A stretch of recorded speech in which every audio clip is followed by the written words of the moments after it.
Bueno, ya está en plato Aurora. Saben que eso significa que llegó el momento de ver una nueva entrega de la serie de reportajes sobre la guerra civil. Hoy nos centramos en la batalla del Oriente, el final de la resistencia republicana en Asturias y, por tanto, en el Frente Norte. Buenas tardes. Buenas tardes, María. ¿Qué tal? Así es, muy bien. Buenas tardes a todos. Ayer veíamos cómo el Ejército Nacional por fin conseguía entrar en Oviedo a través del Pasillo de Grao y liberar la ciudad. A partir de ahí, lo lógico, según apuntan algunos historiadores, hubiese sido que continuasen tomando Asturias desde la capital del Principado. Sin embargo, la estrategia franquista operó al revés. Penetraron en Asturias a través del flanco oriental. Una vez caído Bilbao y Cantabria, toman Llanes, Infiesto y así paulatinamente hasta que ganan la guerra en octubre de 1937. Hoy conocemos a Luis Antonio Azcoitia. De su mano conocemos cómo se transcurrió la guerra civil en Asturias, en esa parte del Oriente, en Infiesto, porque su casa funcionó como hospital de campaña y además en ella, en su jardín, todavía conserva un búnker antiaéreo de estilo alemán, al modo de la Segunda Guerra Mundial. Ahí lo vemos, así que vamos a conocer su testimonio y lo que nos cuenta. Y finalmente, los últimos colectazos de la guerra civil se producen precisamente en el oriente de Asturias. ¿Cómo se concluiría el conflicto? Perdido Bilbao y perdido Santander, entran el 1 de septiembre en Quera. Rebasan vamos a decir, la línea que había fortificada y vamos, enseguida se plantan en Llanes. En 5 días están en la capital.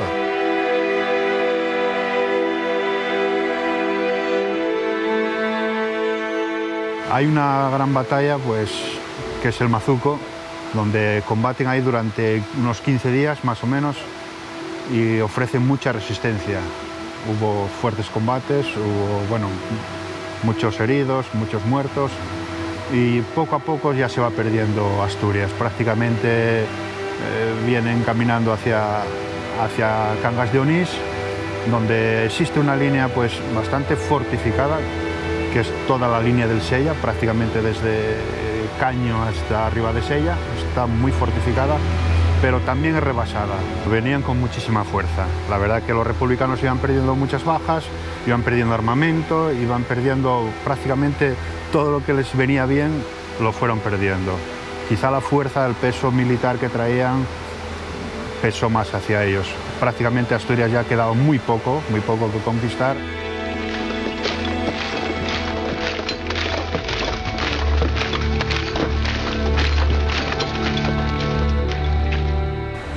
Buenos días, Luis. Hola, buenos días. ¿Qué tal? Luis, te fuiste de esta casa cuando tenías 12 años, en el 36, cuando estalló la guerra. Fue cuando estalló la guerra que tuvimos que marchar de casa porque nos dijeron había que desalojar porque venía el batallón Somoza, con 1000 hombres. Batallón de republicano. No, claro, bueno, el batallón de los que en realidad el gobierno realmente constituido. ¿Tu familia, Luis, de qué bando era? Eran conservadores. Eran conservadores, porque su primo Manolo Argüelles era ministro con la corona, con Alfonso XIII. Vamos a empezar por el primer recuerdo. Estalló la guerra aquí en Infiesto un lunes, y mi padre tenía una droguería y nos avisó que venían hacia casa porque suponían que había armas y querían detener a mi tío y a hermanos de mi abuelo. Y entonces salieron corriendo por aquí para meterse en un maizal que había delante, pero los estaban esperando en la carretera de la Pisti y los tirotearon. Eso fue el primer recuerdo que tengo. A mi madre le gustaba la política, era partidaria de Gil Robles, y un día, en una ocasión, estuvo en una mesa de las elecciones.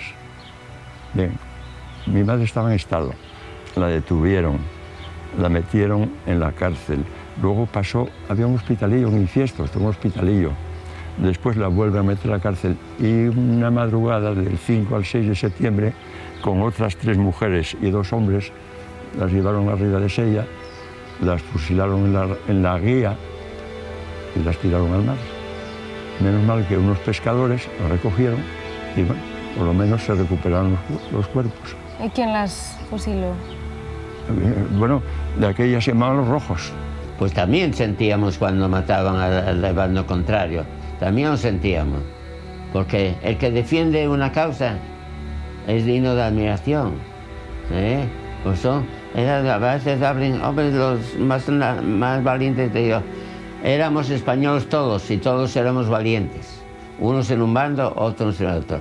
Lo peor de estos fueron los que traicionaron a los que perdieron, que son los jefes.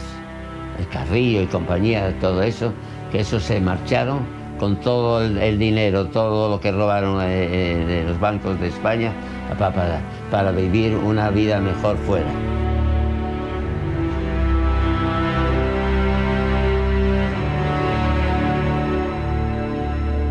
Luis, estamos en el interior de la casa. Me comentabas que primero fue cuartel durante 1936. En el 36 esto fue cuartel. Entonces, claro, nosotros tuvimos que marchar a Gijón. ¿Esta casa se convirtió en hospital? Entonces, para poder ser hospital, tuvieron que tirar los tabiques de todo este frente y de todo aquel, para poner camas, porque no había más que camas, no había nada. Aquí operaban, no había... bueno, sí, como operaban, con cloroformo, posiblemente. Porque no había nada, nada. La gente, el que venía muy mal, aquel moría. ¿Os encontrasteis? Encontramos la casa destruida. ¿Aparejos de operación? No, de eso nada, no había nada más que camas de hierro, sin nada, ni colchones, ni nada, había desaparecido todo.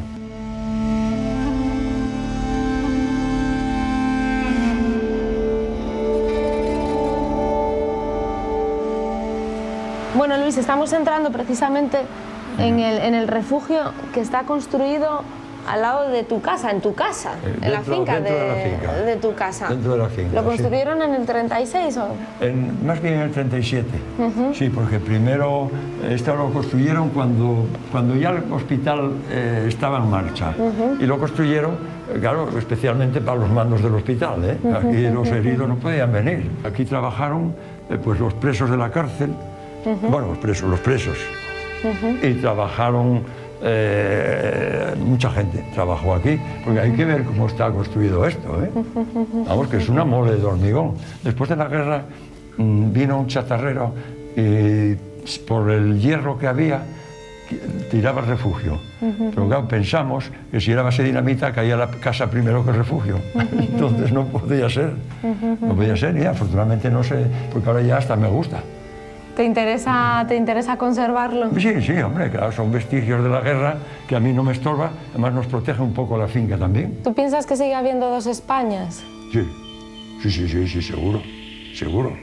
Y conste que yo voy todos los domingos por la mañana a tomar un poco de caldo a un gran amigo mío que era comunista.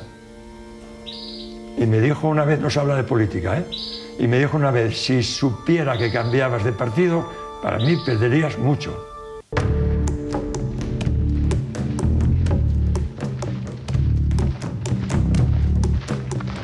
Aurora, te recorriste muchos puntos de Asturias para explicarnos la guerra civil. Encontraste a mucha gente que te lo contó. Y sobre todo esos escenarios que titulamos Lo que queda de la guerra. Trincheras, nidos de ametralladoras, galerías de fusileros, búnkers. Muy interesante. ¿Mañana qué queda? Bueno, mañana vamos a conocer lo que contestaron todos ellos, estos 5 testimonios que nos fuimos encontrando a nuestro paso a lo largo de la semana. Todos ellos han respondido a 5 preguntas. Por lo tanto, podremos ver en un mismo reportaje qué piensan todos ellos, porque obviamente no todos piensan lo mismo o no todos corresponden o pertenecen a una misma ideología. Por así decirlo, tenemos un resumen de ambos bandos, tanto de los nacionales como de los republicanos, y ellos responderán a 5 preguntas. No las vamos a revelar, tan solo qué queda de la guerra. ¿Qué han respondido ellos 5 a esta pregunta, qué queda de la guerra? Lo veremos en unos segundinos y será lo que disfrutaremos mañana a modo de conclusión de lo que ha sido este documental. Pues vemos ese adelanto. Malos recuerdos, porque se vieron cosas muy malas. Yo me acuerdo cuando quemaron la iglesia de Lugones, el mismo día quemaron la casa de mi abuelo. Que quedó la paz.